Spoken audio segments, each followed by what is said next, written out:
이처럼 화재 참사로 29명의 목숨을 앗아간 충북 제천의 스포츠센터는 무허가 증축이 이뤄지고 용도를 변경해 사용한 불법 증축 건축물로 드러났습니다. 불법 증축된 테라스가 연기와 유독가스 배출을 막아 인명피해를 키웠을 수 있다는 분석도 제기되고 있습니다. 조성혜 기자의 보도입니다.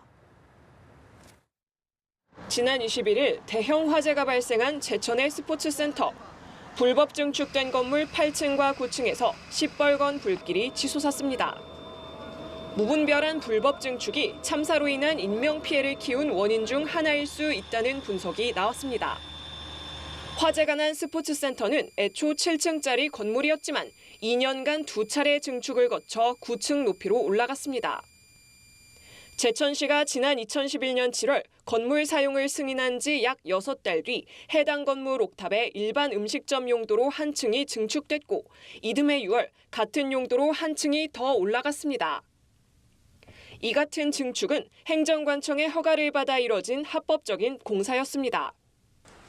그러나 검찰과 경찰, 소방청과 국립과학수사연구원 등으로 구성된 합동감식팀이 지난 23일 현장을 점검하며 측량한 결과 불법 증축한 부분 2곳이 적발됐습니다.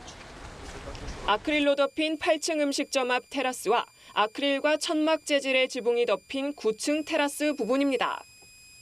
옥탑에 있는 기계실도 용도 변경 허가를 받지 않은 채 주거 용도의 살림집으로 사용됐습니다. 생존자들과 목격자들 사이에서는 무분별한 불법 증축으로 옥상이 사라져 화재 당시 몸을 피할 곳이 없었다는 증언이 나왔습니다. 사방이 트여 있어야 할 8층과 9층에 아크릴과 천막이 덮인 테라스가 설치돼 연기와 유독가스가 제대로 빠져나가지 못하는 바람에 인명피해를 키웠을 수 있다는 지적도 나왔습니다.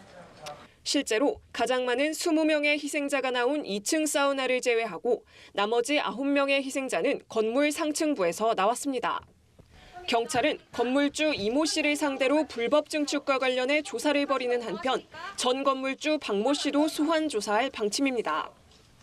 연합뉴스 TV 조성혜입니다.